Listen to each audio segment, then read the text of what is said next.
Well, hey there folks, welcome back once again to the Hop House. It's Eddie here and it's time for another beer review. Time for another virgin beer review.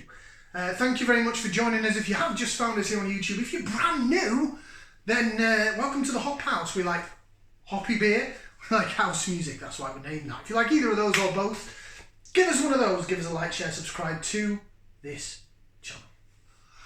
Okay, so we are looking at beers that I picked up from Morrisons as part of Scott and Wanda's Morrisons £10 challenge. They did the Tesco one first of all, followed by the Mozzers. Go and check out Scott and Wanda's World. I'd love to say here's a link up here or a button up there, but I don't even know how you do that because I'm rubbish with technology. But we'll just roll with it. We're just going to carry on going. But go and check out Scott and Wanda's World's channel on YouTube. They do beer reviews, they do food reviews and cooking videos and live streams and all sorts of silly other things. Genuinely nice people. Well, I've never met them in person, but what I've seen of them, they're genuinely nice. They're down south, from over down the south coast. Apologies for the accent. Pompey, Portsmouth way. I'll go and meet up with them and have a shandy or two. Do you want to see what we're reviewing? Right, beer number 2 then from my Morrisons £10 challenge in the craft beer range. This is virgin beer reviews that I've not had before.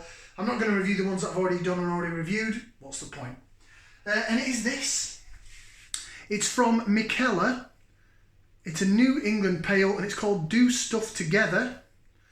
And it's a duty can of a is it a woman on a motorbike with a guy in the sidecar? Do Stuff Together. New England pale. Now, ABV wise, you're not going to see it because it's that tiny small right in there, which my camera's never going to pick up in a million years, is it? No.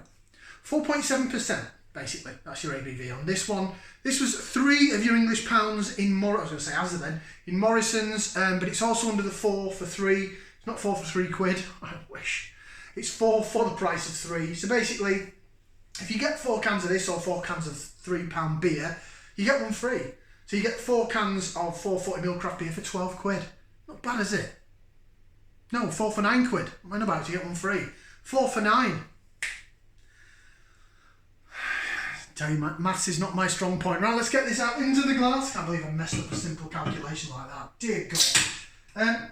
It's a New England time. I know the last one we did, the Shindig Pale, was West Coast, and it was wah, and I really liked it. But there's still always room for a good old New England IPA or Pale Ale. 4.8% means it's a Pale Ale or a Session IPA, and it's right up my street ABV wise, I tell thee. So we expect it to be hazy, opaque, cloudy, and that's what we've got. Look at that. Look at that. That looks like a pale straw to custard colour, sort of yellowy, bordering on orange. It looks a bit more orangey on camera. But if I hold it up to the natural light, if I hold it up there, can you see? I've got my H glass that I picked up from Card Factory, of all places. H for the Hop House, because I couldn't get an E for Eddy. Look at that jig around in the glass. It looks spot on.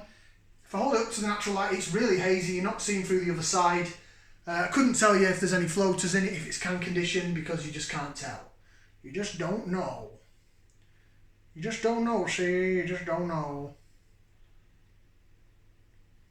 Looks the part though. Lovely foamy white head on it, look. Cheers. Have a try. Yeah. Certainly looks the part. Now, this is really up my street ABV wise. The majority... I can smell it from here. I really can. I'm getting whiffs of it from here. I haven't even done the give it a whiff thing yet. But yeah, this is up my street ABV wise. When I have a few beers, if I'm going out to the pub or if there's some footy on or we've got people around, I like to session. So I like stuff. I'm not going to jump in there and start having some 8% double IPA or like some crazy 10% triple IPA or Imperial Stout, because I'll have 2 or 3 and I'll be on my arse. So for me, 4%, well, 4.5 to about 5.5, say 4 to 6% at a push, but more 4.5 to 5.5 is my ideal ABV. So this 4.7 fits right in there. Right, let's go for some Aroma. It's Aroma time. We're going to put that into there. We're giving it a jig. Now we're going to give it a whiff. See what we can sniff. Oh. Oh man, oh man, oh man. I think I've seen, I've not actually physically seen any of the other reviews for this, but I think some So one of the YouTubers out there put it up, and I think they put that it was a Waitrose beer. I don't have a Waitrose near me. Well, certainly not in Telford. We're not that posh. So it's nice to see this has made its way into Morrisons. Anyway, the aroma. Oh, the aroma's taking me to like a beach in the Caribbean. I'm getting mango, sweet mango, like passion fruit sort of vibe, pineapple, maybe like a bit of plantain, banana-y type, Caribbean-y, exotic, tropical fruits. Bit of peach in there as well. Mainly mango and pineapple, I'd say. A bit of lemon and lime, but not grapefruit, not pithy. Yeah, mango. Right, okay, I'll get this aroma down. Stand by. I thought I was getting a little bit of plantain and banana. No, that's more pineapple. Scrap the plantain banana smell. Mango, sweet orange, like a clementine or a tangerine orange. Satsuma-y thing. Pineapple. Mango, orange, pineapple. A little bit of peach, a little bit of lemon and lime.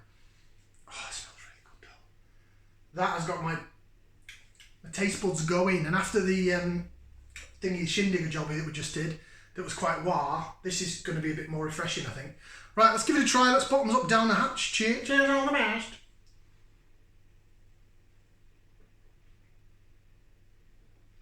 Oh. Wow.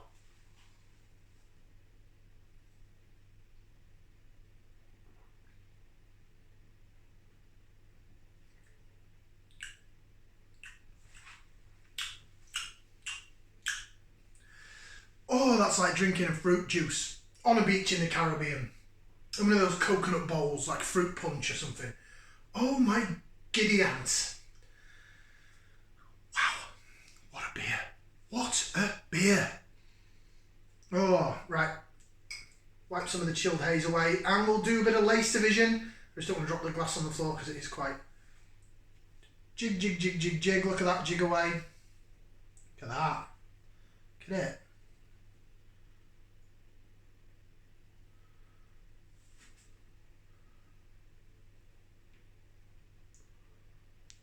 Oh wow. See that? See it?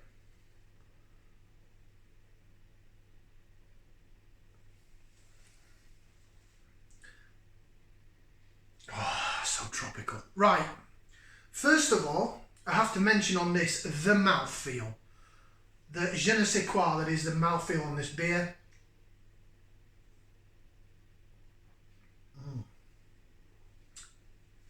Bearing in mind this is a supermarket beer at £3. I put that up against, I really would put it up against a Daya or some of the Polly's beers that we did, the ones that I liked, not the IPA that I didn't like. It's so soft. It feels like it's hardly carbonated at all. Mouthfeel is so soft.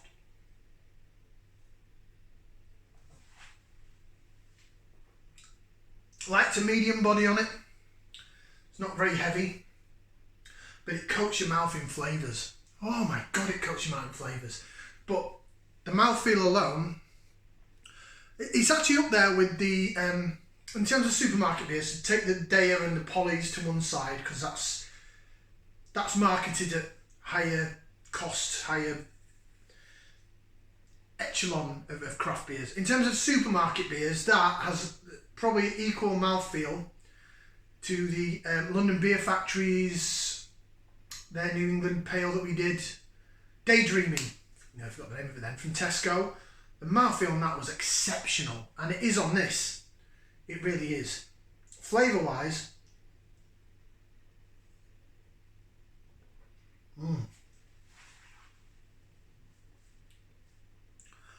oh, that's so refreshing. It's like drinking a fruit juice. I've almost forgotten about that West Coast that I just did. What was I saying? I'm bored of New England IPAs. And then I picked this up and I'm like, whoa! So, whoa. It's tart-like in the aftertaste, a bit of tart fruit, but it hits you down the middle. Sweetness from the oat and the malt and the oats and everything from down the middle of the tongue, down the sides.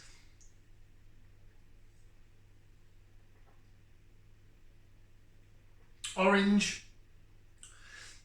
Then the mango hits you alongside sort of, there's more pineapple in the smell than in the taste. That's why I wondered if it was a bit coconutty, maybe some sabro in there. But definitely orange. Then the mango hits you. Then it gets a bit lemon and limey.